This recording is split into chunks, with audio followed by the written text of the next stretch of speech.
country music duo Montgomery Gentry is back on the scene. In the heart of country music, Troy Gentry and Eddie Montgomery were not just a chart-topping duo. They were like brothers, inseparable both on and off the stage. Their heartwarming music and powerful stage performances made them not only famous, but also true icons for their loyal fan base. As they were in the spotlight and their fame grew, they often asked themselves the question, if one of us ever go down, we want Montgomery Gentry to keep going. But little did they know that this somber prediction would one day unfold into a heartbreaking reality. This is the tragic story of Troy Gentry, a man whose life and music left an indelible mark on the world of country music. Troy and Eddie had started performing together with Eddie's brother John Michael in their home state of Kentucky. Originally, they both pursued solo careers, but in 1999, they decided to join forces and form the duo Montgomery Gentry, after which they released their debut album, Tattoos and Scars.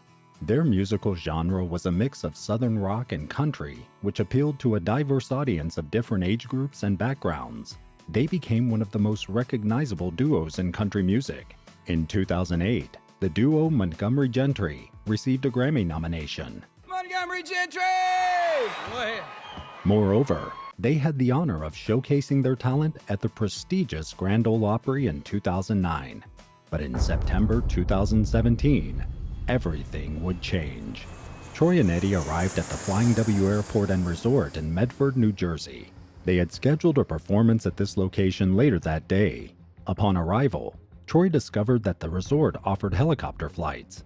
Intrigued by this opportunity, and with some time to spare before the concert, he decided to participate in a short helicopter flight.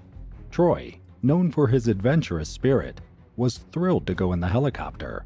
He shared his plan with Eddie, saying he would take a little joyride before their performance. He met the pilot, James Evan Robinson, and climbed aboard the Schweitzer 269 Charlie 1 just before 1 p.m. on the afternoon of September 8th. The trip was advertised as a pleasure flight that would take less than an hour. The staff at the Flying W Airport and Resort were so excited when the Montgomery Gentry bus rolled through the gates that day. They had never had a concert like it and couldn't wait for the duo to perform. But unfortunately, the performance never took place because a tragedy followed. James was only 30 years old, but he was an experienced helicopter pilot. He was very familiar with the Schweitzer 269 Charlie model, the aircraft he flew that day. He had exactly 480.9 hours of flying experience, of which 300 hours were in that model. And although he was well versed in the emergency protocols, something went terribly wrong. After a successful takeoff, the helicopter rose high into the sky. But several minutes later, James noticed that something wasn't right with the aircraft. The engine was failing. There was a problem with the twist grip.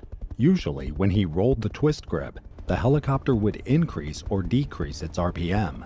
But this time, it wasn't working. He immediately radioed through the situation over the Unicom radio whilst rapidly coming up with a plan to get themselves out of the situation. Over the radio, he informed the airport that he was unable to control engine RPM with throttle inputs. Over the agonizing minutes that flew by, there was a discussion about the best course of action. James managed to keep the helicopter hovering in the sky before attempting to bring it in to land. He radioed the airport manager, asking her to ensure firefighters were on scene before he made the emergency landing. She dialed 911 and asked for immediate assistance from the fire service. But when nothing happened after several minutes, she called again to ask where the fire department was.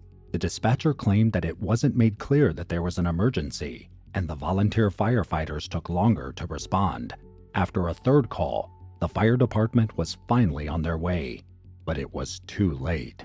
3 helicopter instructors, a Federal Aviation Administration FAA inspector, an FAA designated examiner, and a company flight instructor joined in the discussion over the radio with James. There were 2 options for him. One was to conduct a shallow power-on approach to a run-on landing, and the other was performing a power-off auto-rotational descent. They were all in agreement that the power-on approach was the best course of action. Everyone except James, who had performed the auto-rotation procedure before and was familiar with it, He had tried a power-on approach before that had been unsuccessful, so he was reluctant to try it again. Despite James's decision, the other instructors over the radio stressed the need for him to only shut the engine down when he was over the runway. James didn't do this. He didn't think that there was any time. He made the executive decision to shut down the engine and immediately began the auto-rotation. The procedure of an auto-rotational descent uses the upward flow of air to drive the rotor blades. As the helicopter drops down, the air helps to drive the rotors without the use of the engine. But the blades weren't moving fast enough. The auto-rotation wasn't working. When James looked up, he could see the individual blades rotating around his head, rather than the typical translucent disc. He had shut down the engine too early, and although he had performed the emergency procedure before, enabling him to glide into the airport, this time he had misjudged his timing. Experts had warned him not to shut the engines down until he was over the runway, but he hadn't listened.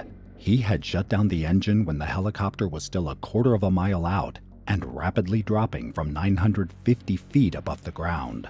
They had lost all upwards thrust and crashed. Those on the ground watched in horror as they saw the helicopter fall through the sky. It was seen tilting downwards, silently without the whir from its engine, its rotor blades clearly visible above the cockpit. The two men could be seen seated side by side in the two-seater, and James grappled with the controls, trying to aim it towards the runway. Moments before impact, there was a high-pitched whine coming from the helicopter as it then disappeared from behind a mound. Those on the ground and at the airport heard the impact. A loud crash followed by silence. A plume of black smoke rose into the air, an ominous sign. The helicopter had crashed heavily into some low scrub and marshland, 220 feet from the runway. Witnesses rushed to the site. The wreckage was clearly visible, and rescue teams also rushed to the crash site. A 10-foot scar was made in the ground next to the wreckage. The cockpit was shattered and deformed. The tail had been ripped off the fuselage. Some of the blades were bent and deformed. There was no movement in the cockpit. James had no pulse, and Troy was in very bad shape. He was rushed to Virtua Hospital. Eddie followed him there, with his heart in his throat, hoping and praying that his best friend of 30 years would survive. Tragically, however, Troy succumbed to his injuries with Eddie by his bedside. He was just 50 years old. A little piece of Eddie's soul was lost right there. He thought back to their last recording session, just 2 days earlier. The pair had been in the studio putting the finishing touches to their new album, Here's to You. One song stood out to him. Troy had taken the lead vocals for the first part of the song. It was the best he had ever sung. The lyrics seemed to be an eerie premonition. I'm getting older, finding myself, and God getting a little bit closer. The National Transportation Safety Board concluded that the accident was largely due to pilot error, which appeared to be the primary cause of the tragedy. However, this determination was not the full story.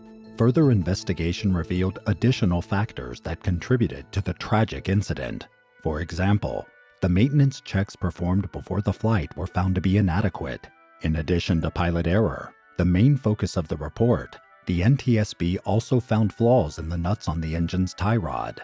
The bearing at the end of the tie rod came loose from the tie rod, which prevented the RPM from being controlled via the throttle twist grip. As a result, the helicopter crashed through the air. Troy left behind his wife Angie and 2 daughters, Kaylee and Taylor.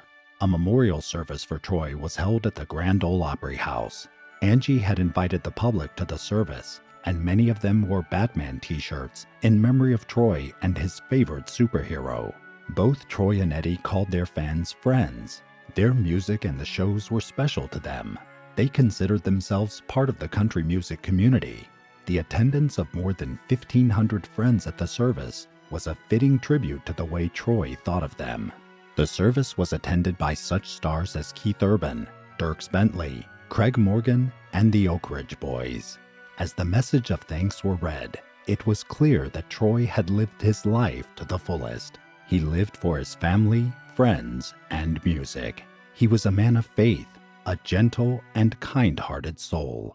But one message shone clearly from the service, and that was the love the whole community had for the other half of the Montgomery Gentry duo left behind, Eddie. Aside from Troy's immediate family, Eddie felt his loss the most. They had been there for each other during the hardest times of their lives. Troy had been by Eddie's side when he battled prostate cancer in 2010, and when Eddie suddenly and unexpectedly lost his 19-year-old son. Likewise, Troy had been through his own challenges, including the loss of his brother and father, as well as helping his wife through breast cancer. They each knew they could rely on each other for love and support. They had been part of each other's lives for so long, and were due to release a new album the following year in 2018 to mark their 20th anniversary together.